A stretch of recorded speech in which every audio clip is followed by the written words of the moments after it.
السلام عليكم ورحمة الله وبركاته. ازيكم عاملين ايه؟ النهاردة ان شاء الله هنلعب لعبة من لعب 1 اكس بت، وهنبين استراتيجية اللعبة دي وهنشرحها. طبعا هنلعب لعبة الضمنة، ويعني الناس اللي لسه بتتفرج علينا اول مرة، احنا من الناس الحقيقيين اللي بتعمل فيديو يفيد الناس، مش اللي انا ادخل ب 300,000 ولا 400,000 واقعد اخسر منهم 100,000 عشان اقنعك واطمعك انك تلعب. لا، انا داخل اهو ب 49 وبوريك استراتيجية اللعبة وازاي ان انت بتلعب لعبة الضمنة. انت هتحط مثلا مبلغ 8 جنيه اهو، والدور بيبدأ. طبعا خلينا اقول اهو، انا هلعب اهو، ده ورقي وده الورق اللي قصادي. لعبة الضمنة دي اكبر لعبة ممكن تخسرك في 1 اكس بت. ليه؟ لان انت بتلاعب ذكاء اصطناعي، واللعبة مش بتلتزم بالقوانين. يعني لو معاك 5 ورقات من نفس الرقم، المفروض الدور يتفركش وما تلعبوش. لا، اللعبة دي ممكن يكون معاه 6 ورقات ويخليك تسحب الضمنة كلها. خلينا نشوف اهو، الدور بادئ 1 و1 اهو. هو عارف ورقك وانت مش عارف ورقك، وزي ما احنا شايفين هو قفلها من ناحيتين. انا عمال اسحب اهو، الورق كله مفيش اربعات اهو.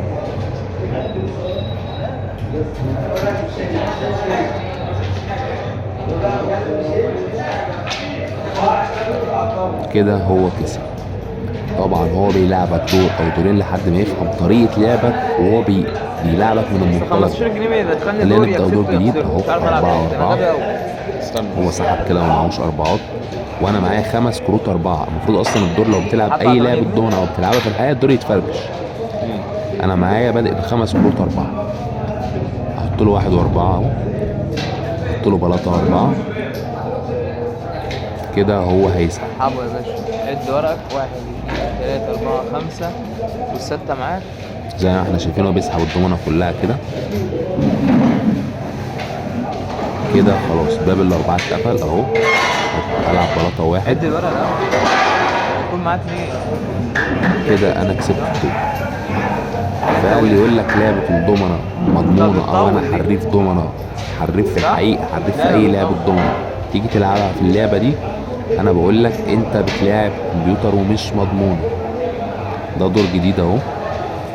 طول بالكده. ما تنسوش طبعا تعملوا لايك للفيديو واشتراك للقناة. احنا بننزل الفيديوهات الحقيقية، بننصح نصايح حقيقية. في ناس بتعمل فيديوهات على اليوتيوب للالعاب دي، هو بيبقى غرضه ان هو يطمعك، وغرضه ان هو يخليك تلعب بمبالغ كبيرة. انت اصلا بتلاقيه فوق في الرصيد بتاعه معاه 200,000 و300,000 وبيخسر 90,000 و80,000. طب دي حاجة ما فيش عقل يصدقها اصلا. خلينا نرجع للدور عشان ما نخشش في حاجات فرعية. ده الدور الثالث، خسرت دور كسبت دور. هو بيقفل الباب بتاع البلاطة اهو، 2 و4. انا معايا اللي ماسك الاربعات. تعدي الورق كده هو بيسحب اهو 6 و4. كده انا قفلت له الاربعات اهو. هلعب الحدين. كده انا يعتبر كسبت الدور الثالث اهو. يبقى هو كسب اول دور وانا كسبت الدور الثاني والدور الثالث.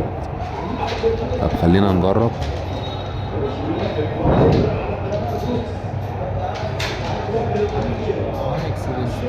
اهو. انا معايا الاربعتين اللي لعبتها، هو ماسك الخمسات او الستات. ده الدور الرابع. صاروخ صح؟ ها؟ مش هلعب هناك. اصبر يا ابراهيم. زي ما قلت لحضرتك هو ماسك الستات. كده انا هسحب.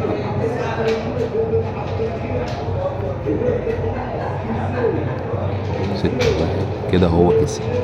ده الدور الرابع. كسب. وهكذا بقى زي ما انا بشرح لكم من اول الفيديو. هي الفكرة ان هو بيطمعك، بيخليك يعني انت انا لحد دلوقتي لا كسبت ولا خسرت. كسبت دورين وخسرت دورين. ها؟ هو انت مهما كنت انت لو بتلاعب مكافأة على واحد التحويل. زيك تقدر تكسبه دور واثنين وثلاثة وخمسة، لكن انت بتلاعب الذكاء الاصطناعي، بتلاعب هي الكمبيوتر. بتجيلك الكمبيوتر استنى هو بقى. بيفهم دماغك اهو. خليني اركز يا هبتدي بابا. اسحب، طالما انت سحبت مرة هتسحب كذا مرة، ركز ركز ركز. وبيديك ورق، هو يعتبر ورقك مكشوف ليه وورقه مش مكشوف ليه. هو قفلها من الأربعة اهو. في كام كارت؟ أربعة على الأرض، واحد اتنين تلاتة أربعة خمسة، في كارتين بره اهو، كارت منهم كسب. كده هو كسب. وهكذا بقى، الفرهان مخليه طالما 20. هو فهم دماغك وفهم طريقة لعبك، زي ما بقول انت بتلعب بالكمبيوتر. طالما هو فهم فخلاص بقى، هو بيبقى يبص انا معايا 4 وحايد اهو، الدور ده معايا 4 وحايد، هو كده مش معاه، انا كده هبتدي احاول اقفلها له. اجرب كويس. العب له 3-1 اهو. تقف على جنيه. بيعتمد ان انت مثلا تخسر دور ب10 هتضاعف، او هتلعب ب30 او ب40. بص لعب له 2 و3. صاحبك صح كده، انا كده كسبت. فعليا انا يعتبر ان انا كسبت الدور ده. ياه. هو كده هو هكسب بس كده لولا انا انه ما جات له كسبتش، لان هو لعب على الواحد.